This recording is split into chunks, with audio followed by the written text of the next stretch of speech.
eating good tonight. The Vegas Golden Knights win against the Toronto Maple Leafs 5-2 in a game that was very fun for the first 2 periods, and then I kind of fell asleep in the third.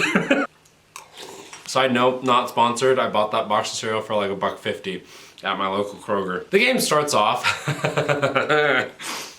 Remember last game against Toronto, or against VGK if you're a Toronto fan here, where Zach Whitecloud ruled by the NHL and agreed upon by at least the SDPN network, you know.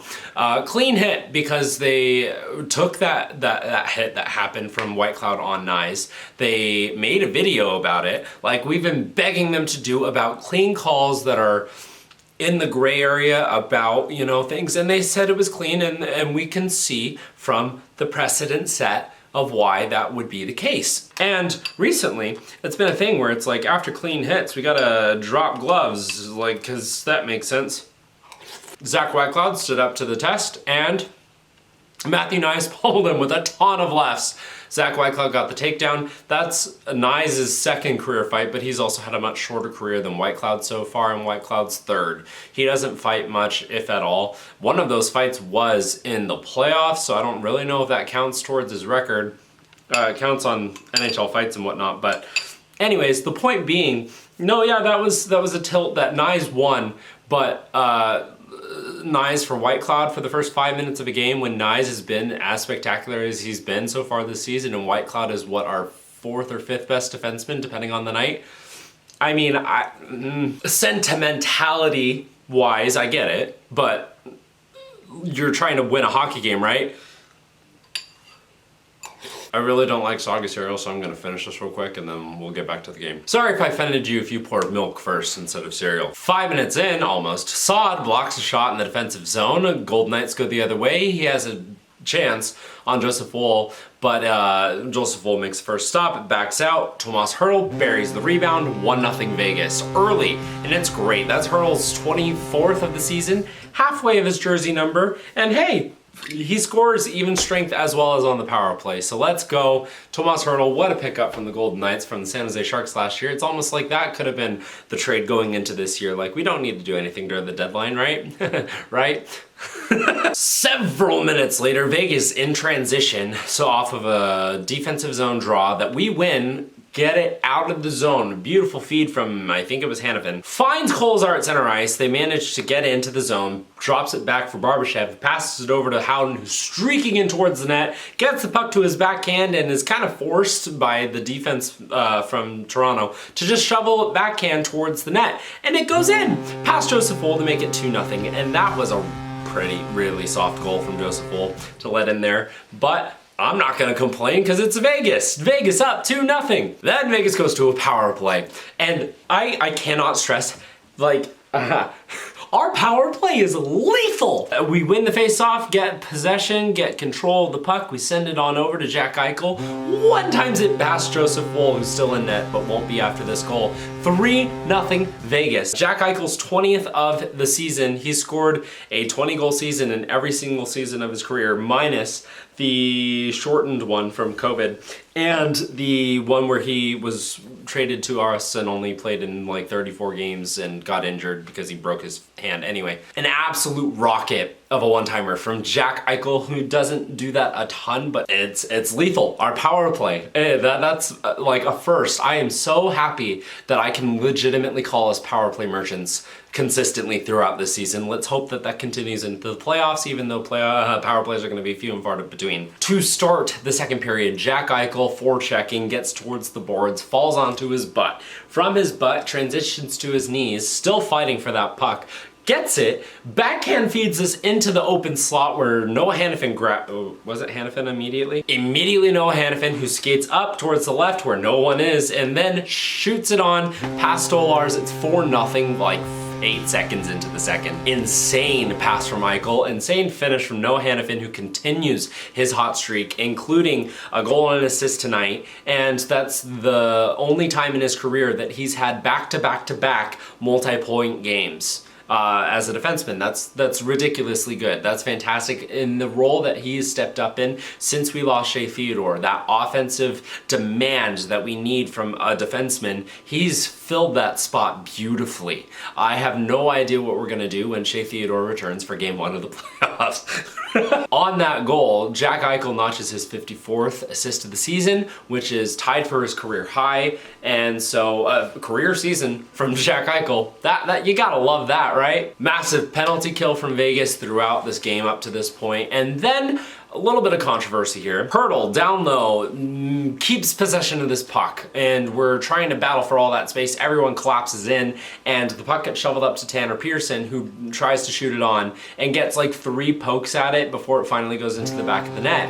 Stolarz looks like he covered it, and I've seen refs blow whistles for pucks that were far less covered than that one was, where they weren't able to see it, you know? And if it wasn't such a subjective thing, that would be very easy to get pissed about, especially when it doesn't benefit your team. However, like, if they could clearly see, the puck was loose the entire time. Did I know that before the replay? No, but it was loose, and the refs have a better view on ice than I do. And yet there are times where we have a better view than the refs do because where the puck is. Anyways, it's subjective, which is really hard, but it is loose. And the difference for me, but that made it not goaltender interference, because I know that this is a struggle bus, and I know Pearson initially poking at it when I saw that, when I didn't know whether or not the puck was loose. I thought it was going to come back, but I saw the puck was loose the entire time, so not really goaltender interference. You're allowed to go for that puck even if it's in the crease because the goalie never really covered it. 2, the kicker for me, the thing that made the most difference, which I'm a fan, I don't know, most fans don't know, and I would love for the league to review this specific instance, to release a video on it, to explain goaltender interference a little bit more to us simpletons, right? But the big difference for me is while the puck is not covered, Stolarz also lifts his glove for a second to try to find the puck to place it on again as Pearson goes to poke at it. And that glove lift, tied with the fact that the puck was loose the whole time, is the reason that it's not goaltender interference to me. And I'm just a fan. I'm not claiming to be an expert here. I'm just putting out my theory. Disagree with it all you want. I don't really care. It's just, I would love to hear feedback on that. And I'm sure there are instances where that didn't matter because the NHL is completely inconsistent and it sucks. You want the product to be sport, not as more so than entertainment, right? You want the sport to be the entertainment, not, you know, that. But also at the same time, it was already 4-0. And yes, sure, taking this goal off and it's 4-0, and Toronto scored 2 more, which good for Toronto, I guess. You know, that makes it a little bit more competitive than 5-2, but Vegas really defensively shut down most of that third period, so I don't really think it would have mattered in the, like, obviously, players play different, is what it is. Hill had a fantastic night though. And after this, Austin Matthews scores a power play goal because it's Austin Matthews, of course. You know, he pokes at the puck when it's also in the crease and loose, so, and it counts. It's not goaltender interference, right? Slightly different, I know. I'm just trying to tease. This guy, Austin Matthews, with the A, because it's last year's jersey and it also has an all-star patch on it, so that's cool. And then there's the milk sponsorship with the Oreo helmet, hence the intro. And then in the third period, Mitch Marner just yoinks a puck off of Barbashev's stick while we're in our defensive zone and rips it past Hill. It's 5-2.